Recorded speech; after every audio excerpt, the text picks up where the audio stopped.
puisqu'il avait péché, s'il mange encore de cet arbre, il aurait la vie éternelle, mais dans le péché. Et Dieu dit non, non, non, non. Il empêche. Il met 2 chérubins protecteurs devant l'arbre de la vie éternelle pour que l'homme n'ait plus accès. Et il prend la précaution de chasser l'homme du jardin pour qu'il n'accède plus à l'arbre de la vie éternelle. Pourquoi? Parce que Dieu, dans son plan, il voulait sauver encore l'homme. Amen. Bien que l'homme avait désobéi, bien que l'homme avait été méchant, mais Dieu, dans son amour, il voulait encore sauver l'homme. C'est pourquoi dans Genèse 3,15, il fait la promesse. La postérité de la femme va écraser la tête du serpent. Il fait la promesse de racheter l'homme. Amen. Amen. Dieu envoie des prophètes.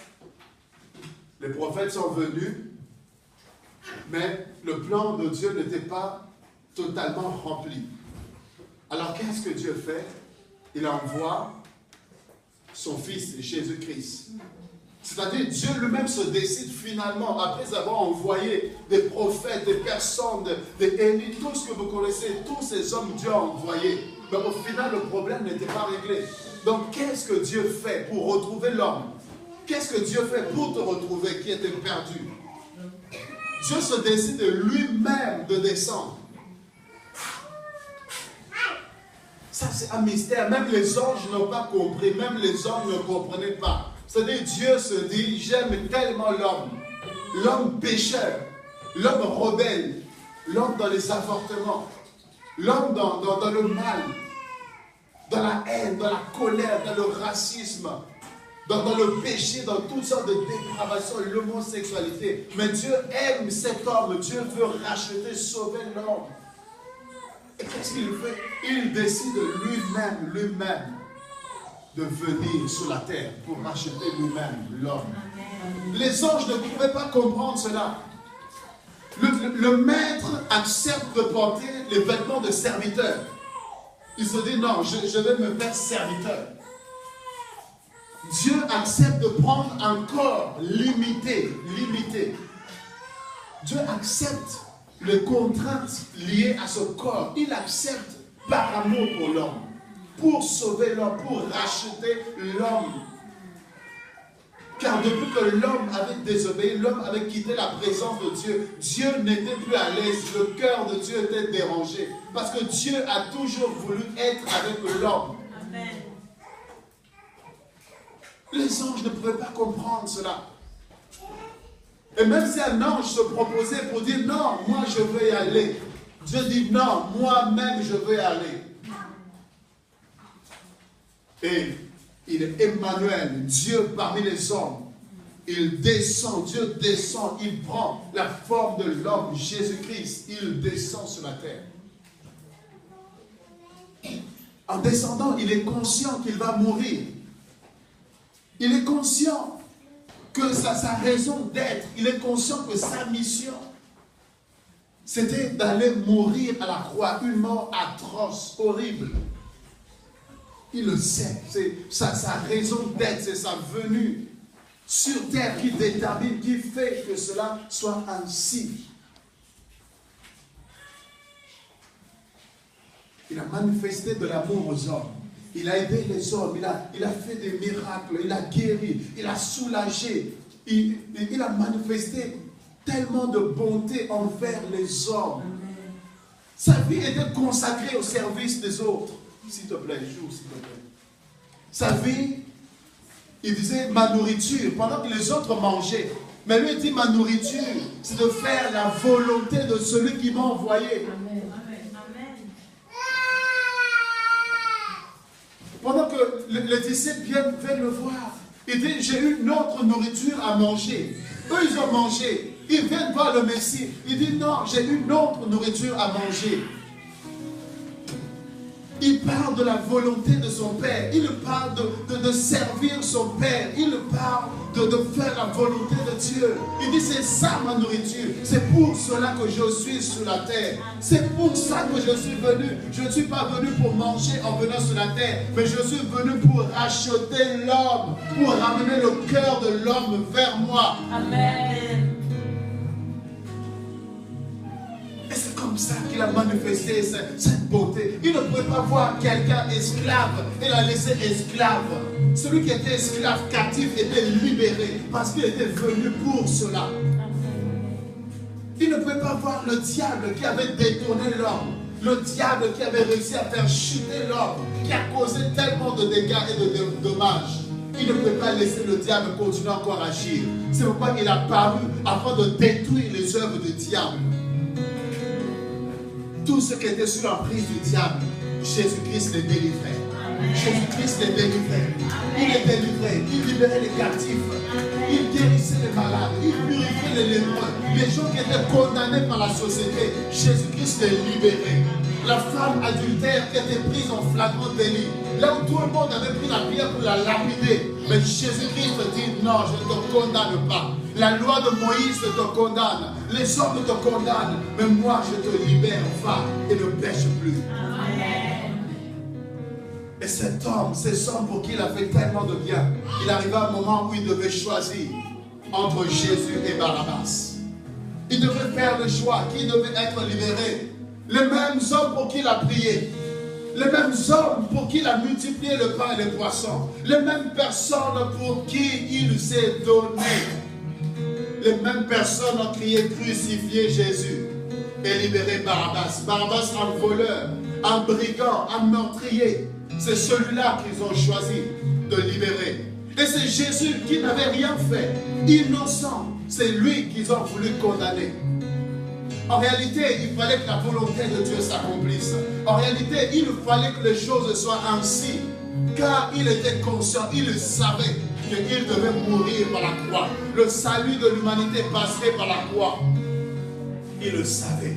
C'est pourquoi il n'a même pas ouvert la bouche. Il aurait pu se défendre. Il aurait pu se justifier. Il aurait pu appeler les anges. Ils seraient descendus le délivrer. Il aurait pu se libérer facilement. C'est pourquoi il dit, on ne monte pas la vie. Il dit, c'est moi qui la donne. Il dit, c'est moi-même qui la donne. C'est-à-dire, j'ai le pouvoir de me libérer. Mais je me laisse prendre parce que je dois payer le prix. Encore ici, c'est toi qui méritais la condamnation. C'est moi qui méritais d'aller à la croix. À cause du péché, à cause de tout ce que nous avons fait, c'est nous qui méritons d'être crucifiés. Mais ce jour-là, Jésus-Christ a dit non, il n'est pas question. Il n'est pas question, tu ne partiras pas à la croix. À cause du mensonge, de la haine, à cause du péché, tu dois être pendu. Tu dois être là à la croix. Mais moi, parce que je t'aime, j'accepte d'aller à ta place. Il dit, j'accepte d'aller à ta place. Tu vois cette croix, tu vois cette souffrance, tu vois ce rejet, les insultes qu'il a reçues, le crachat qu'il a reçu, le coup de fouet qu'il a reçu, l'humiliation qu'il a subi, tout ce qu'il a enduré, il a été rejeté, abandonné de tous. Même ceux-là qui étaient avec lui, ils ont tourné le dos. La Bible dit, il est semblable à un homme dont on détourne le visage. Défiguré, il a été frappé, on l'a frappé. Il a été frappé à cause de toi, à cause de moi. Il demande de l'eau, on lui donne le vinaigre. Il demande de l'eau, il avait soif, il a soif sur la croix, il a soif, il demande fusque de l'eau. Comment pouvons-nous refuser même de l'eau? Mais à Jésus, on lui a refusé l'eau, même un verre d'eau, on lui a refusé. Et on lui donne le vinaigre. Mêlé avec le fiel. Laissez-moi vous dire. En réalité, ce mélange faisait comme c'était une drogue. Et on donnait ça à certains, de sorte qu'ils ne ressentent plus les douleurs. Quand ils prenaient ce mélange-là, c'était comme une drogue. Et là, même si on frappait tout ce qu'on pouvait faire, on clouait tout ça, ils ne ressentaient plus la douleur. Mais Jésus-Christ a refusé. Tu m'entends? Jésus-Christ a refusé. C'est-à-dire quoi? Il a voulu ressentir, puisqu'il est venu pour mourir pour toi, pour moi, puisqu'il est venu pour souffrir, pour payer le prix, il a accepté de ressentir réellement. Les mains percées, on a percé ses mains. Il a refusé qu'il soit drogué pour ne pas ressentir. Il a voulu ressentir la souffrance. Ses mains ont été clouées. On a cloué ses mains. Toi et moi, prends une aiguille, pique seulement un peu. Tu vois comment ça fait mal. Mais lui, ce sont des clous qui sont passés entre ses mains. Ses pieds, on a pris ses pieds et on a pris des clous. On a mis et on a tapé, jusqu'à ce que les clous soient enfoncés sur le bois. Et le sang giclait, le sang coulait de ses mains, le sang coulait de ses pieds. Et comme si ce n'était pas suffisant, on prend une couronne d'épines et on vient enfoncer cela sur le crâne. Et le sang gicle de partout. Son visage défiguré. Ses côtes ont été percées. On a percé une lance. Et on vient sur le côté. Tcha! On perce au côté. Et le sang gicle. Il n'était pas obligé de le faire. C'est ça qui m'émerveille. C'est ça qui me pousse à être reconnaissant. Il n'est pas obligé de le faire. C'est moi qui devais subir ça. Mais il a accepté de le faire par amour pour moi. Il a accepté toutes ses souffrances. Il a accepté d'endurer tout ça par amour pour moi. Par amour pour moi. Il a pris la malédiction qui devait peser sur toi. Il a dit non, je te bénis. Je prends la malédiction sur moi. Je la prends sur moi. Est-ce que quelqu'un comprend ça?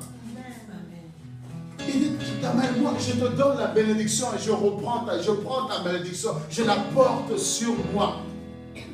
Le péché qui te condamne. Il dit, le péché, je porte le péché sur moi.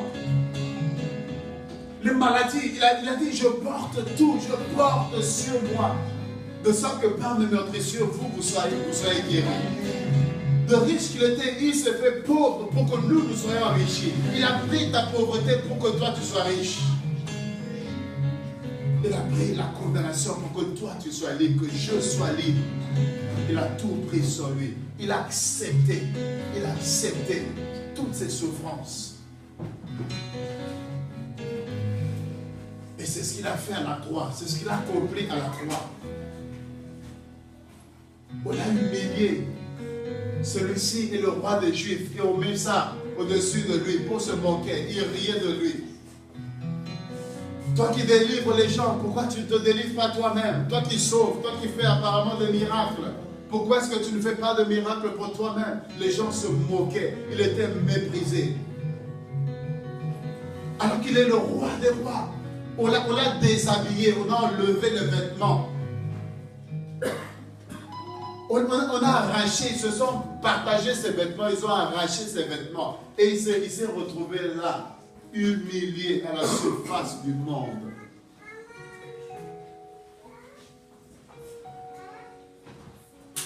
Le Créateur qui laisse sa créature le faire ça, il accepte. En acceptant, c'est parce qu'il voyait que tu allais revenir à lui. En acceptant cela, c'est parce qu'il savait qu'au bout, il y a ta conversion, au bout, il y a ton salut. Au bout, il y a mon cœur qui serait touché. C'est pourquoi il a accepté cela. Il est mort pour que j'aie la vie. Il est mort pour que je sois sauvé. Et c'est ce que Jésus-Christ a accompli. Pour que l'adoration soit au centre de ma vie, il me faudrait comprendre l'œuvre de la croix. Amen. Il me faut comprendre qu'est-ce que Christ a fait pour moi. Amen. Si je comprends ce qu'il a fait pour moi, automatiquement j'ai une dette. J'ai une dette envers ce Dieu. Il m'a aimé avant que je l'aime. Il m'a aimé le premier. Amen. Même si je l'aime, même si je fais tout ce que je peux faire, mais il m'a aimé le premier. Et tout ce que je dis ceci, tout ce que je peux faire pour Dieu n'est pas comparable à ce que Dieu a fait pour moi. Amen. Rien n'est comparable à ce que Christ a accompli pour nous. Donc quand tu comprends l'œuvre de la croix, quand tu comprends ce que Christ a enduré, ce qu'il a subi, ce qu'il a fait, l'amour qu'il a manifesté pour toi et pour moi, jusqu'où il est allé dans la démonstration de cet amour, jusqu'où il est allé, il ne s'est pas limité des lèvres, réellement il a souffert. angoissé, il a connu toutes sortes